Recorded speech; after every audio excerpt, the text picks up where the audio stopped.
আমরা জীবনে কিছু জিনিস হারিয়ে খুঁজি।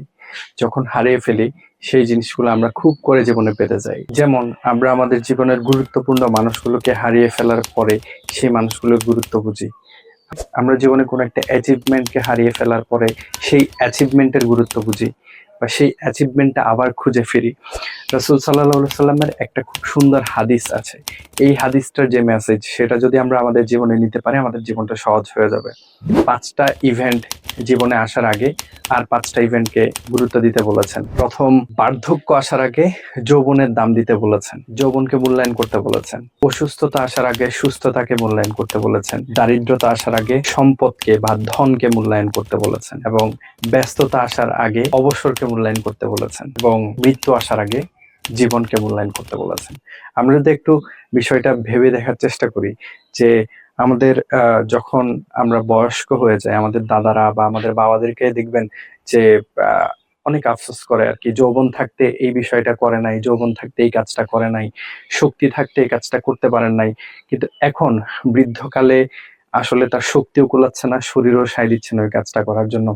সুতরাং যৌবনে যখন আপনার শক্তি আছে, সামর্থ্য আছে, জ্ঞান আছে, বুদ্ধি আছে, তখন যা করতে চান, যা ভালো তা করে ফেলুন। কারণ বার্ধক্যে শরীর আপনাকে সায় দিবে না। বার্ধক্যে এমনও হইতে পারে যে আপনি এখান থেকে ১০ মিটার দূরে যাবেন, কারো না কারো সাহায্যে আপনাকে যেতে হবে। এমনকি আপনি বিছানা থেকে উঠে বাথরুমে যেতে চান, সেখানেও কারো না কারো সাহায্য আপনার প্রয়োজন হতে পারে। কিন্তু যৌবনে এগুলো আপনার কাছে কোনো ব্যাপারই না। যৌবনে রাত ২টা ৩টায়ও আপনি পরিশ্রম করতে পারবেন। যৌবনে আপনি কোনো একটা কিছু শিখতে চান, শিখতে পারবেন। কিন্তু বৃদ্ধ বয়সে আলঝেইমার হয়ে যাবে, ডিমনেশিয়া হয়ে যাবে।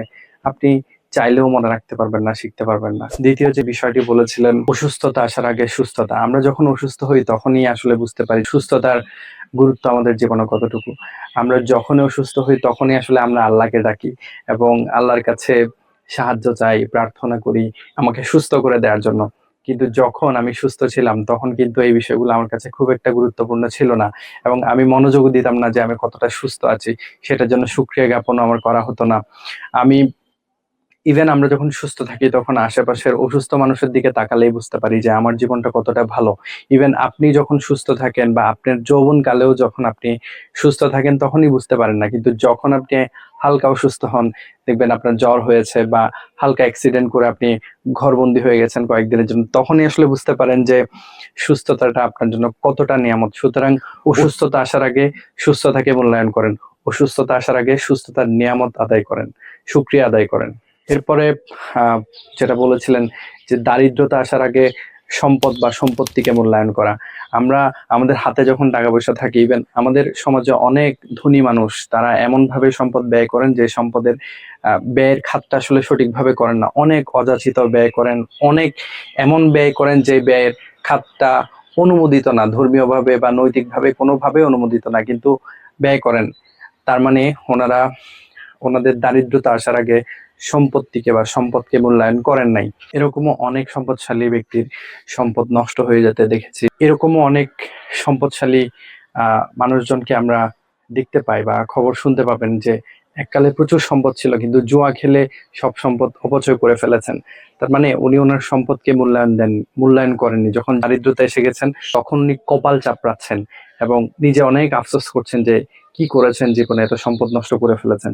কিন্তু এটা যদি উনি যখন সম্পদ ছিল তখন যদি এই বোধটা ওনার মধ্যে আসতো তাহলে কেমন হতো। এরপরে যে বিষয়টি সেটা হচ্ছে ব্যস্ততা আসার আগে অবসরকে মূল্যায়ন করা। দেখেন আপনার হাতে এখন অনেক সময় আছে, অনেক সময়, অঢেল সময় আছে। আপনি এখন স্টুডেন্ট, আপনি এখন কিছুই করেন না, আপনার ফ্যামিলি হয় নাই, আপনার হাতে অঢেল সময়, কিন্তু সেই সময়টাকে আপনি নিদারুণ অপচয় করছেন। মোবাইল স্ক্রল করে, ফেসবুক স্ক্রল করে, রিল দেখে নষ্ট করছেন। কিন্তু সেই সময়টাতে যদি আপনি একটু শেখার পেছনে বা কোনো একটা প্রোডাক্টিভ কাজের পেছনে ব্যয় করতেন কতই না ভালো হতো। কিন্তু যখন আপনি জীবনের প্রয়োজনে ব্যস্ত হয়ে যাবেন, জীবন আপনাকে আর অবসর দিবে না, জীবন আপনাকে সময় দিবে না, তখন আপনি নিজে আফসোস করবেন যে একটা সময় প্রচুর সময় নষ্ট করেছেন, সেই সময়গুলো এখন আপনার হাতে যদি আসতো তাহলে কতই না ভালো হতো। কিন্তু এটা তো সম্ভব না। সময় যেটা একবার চলে গেছে সেটা আর আসবে না, কখনোই আসা সম্ভব না। এরপরে হচ্ছে ফাইনালি যেটা রাসূলুল্লাহ ইসলাম বলেছেন যে মৃত্যু আসার আগে জীবনকে মূল্যায়ন করা। আমরা জীবনকে মূল্যায়ন করি না। যখন মৃত্যু চলে আসবে তখন আসলে জীবন পাওয়ার আর সুযোগ সম্ভাবনা নেই। যেই মুহূর্তে, যেই সেকেন্ডে, যেই সময়ে, যে ক্ষণে আমার মৃত্যু নির্ধারিত, সে সময়টাতে তো আমাকে চলে যেতে হবে। কিন্তু তার আগে যে অফুরন্ত জীবন একটা লম্বা সময় আমি দুনিয়াতে পেয়েছি, সেটা কেমন করে ব্যবহার করেছি, সেইটা সেইটা কি আমরা একটু ভেবে দেখছি?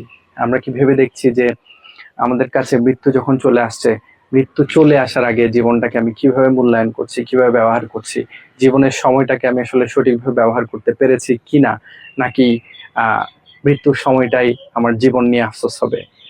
আপনি এই 5টা জিনিস আসার আগে 5টা জিনিসের মূল্যায়ন করছেন তো? এই হাদিসটি থেকে আমাদের অনেক কিছু বুঝার আছে, শেখার আছে, চিন্তা করার আছে। কাগজ কলম নিয়ে একটু বসেন, 5টা জিনিসের একটা টেবল করেন, যে এই 5টা জিনিস আসার আগে 5টা জিনিস যে মূল্যায়ন করছেন কি করছেন না, করলে কিভাবে করছেন, সেটা একটু খাতায় লিখে নিজের হাল খাতা খোলার এবং হিসাব করার সময় বোধহয় আমাদের চলে এসছে। ধন্যবাদ সবাইকে। আসসালামু আলাইকুম।